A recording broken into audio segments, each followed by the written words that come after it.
Prince Altaf Hussain की report के मुताबिक पाकिस्तान पीपल्स पार्टी का इजलास, जिसकी सदारत पीपल्स पार्टी पंजाब के नायब सदर राना इरफान खान ने की, जिसमें city general secretary Haider Ali Bhatti, Arshad Chaudhry information secretary Punjab, senior नायब सदर राजा रियाज, मुश्ताक अहमद रहमानी, राना मुदस्सर नज़र, सरदार जट, गुलाम हैदर, अब्दुल हमीद भट्टी, अशरफ जुगनू, मिर्ज़ा शहदाद, साबका कौंसलर शफीक अहमद, मिठू ठेकेदार, राना हनीफ, ताहिर हनीफ शरीफ, विली आफत सेक्रेटरी नासिर खान, कारकुनान बड़ी तादाद में शिरकत की।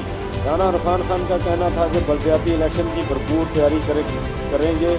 पीपल्स पार्टी इंशाअल्लाह पंजाब में कामयाबी हासिल करेगी। बहुत जल्द चेयरमैन बिलावल भुट्टो पंजाब का दौरा करेंगे। उन्होंने कहा, इमरान खान साहब जब झूठ बोलने का सफ़र झूठ ही कंटेनर से शुरू हुआ, आज तक ही जारी है। हज़ारों झूठ बेनकाब हुए।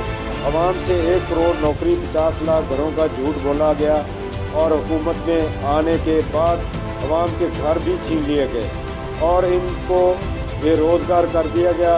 उन्होंने कहा कि IMF नहीं जाऊंगा, बल्कि वहां जाने की बजाय खुदकशी कर लूँगा।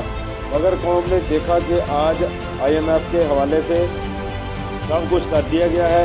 उन्होंने कहा, पीपल्स पार्टी के दौर में आटा, चीनी सस्ता, मुफ्त इलाज और दवाई मुयस्सर थी, क्योंकि अब मुल्क और अवाम पर माफियाज मुसल्लत हैं। आखिर में मुल्क की सलामती के लिए दुआ की गई।